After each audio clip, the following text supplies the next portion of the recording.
তেওঁলোকৰ অধুৰা কাম সম্পূৰ্ণ কৰা দায়িত্ব ভৱিষ্যত আমাৰ কংগ্ৰেছ চৰকাৰ ল'ব। আমাৰ উদ্দেশ্যটো কি?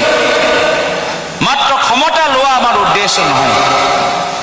আমাৰ উদ্দেশ্যটো হ'ল যিজনৰ নামত আজি এই নতুন কাৰ্যালয় প্ৰেক্ষাগৃহ নাম দিয়া গৈছে প্ৰয়াত মুখ্যমন্ত্ৰী তৰুণ গগৈদেৱ।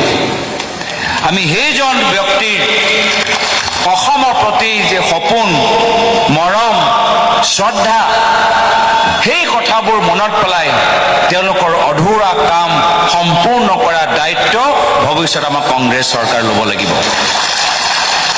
তেওঁ কি কৈছিল যে কংগ্ৰেছ দল হ'ল মহাত্মা গান্ধী আদৰ্শ পালন কৰা দল। আমি হিন্দু আৰু মুছলমানৰ মাজত ভেদাভেদ হোৱাটো নিবিচাৰো। আমি সকলো হলো ভগৱানৰ সন্তান, আমি সকলোৱে হলো আল্লাহৰ সন্তান। আমাৰ ভাৰতৰ সংবিধানত লিখা আছে আমি সকলোৱে হলো ভাৰতীয় নাগৰিক, আমালোকৰ সমান অধিকাৰ। এই সমান যে মৰ্যাদা, এনেকুৱা এটা সমাজ গঢ়ি তুলিবলৈ বিচাৰিছো য'ত হিন্দু হওক, মুছলমান হওক, শিখ হওক, খ্ৰীষ্টিয়ান হওক, সকলৰ সমান অধিকাৰ থাকিব। সেই হিন্দী স্পিকিং বঙালী, মাৰবাৰী, গোৰ্খা, ট্ৰাইবেল, উজনি, নামনি, আমি সকলৰ সমান অধিকাৰ যে আমি নিজৰ জীৱনৰ নিৰাপত্তা পাব লাগে।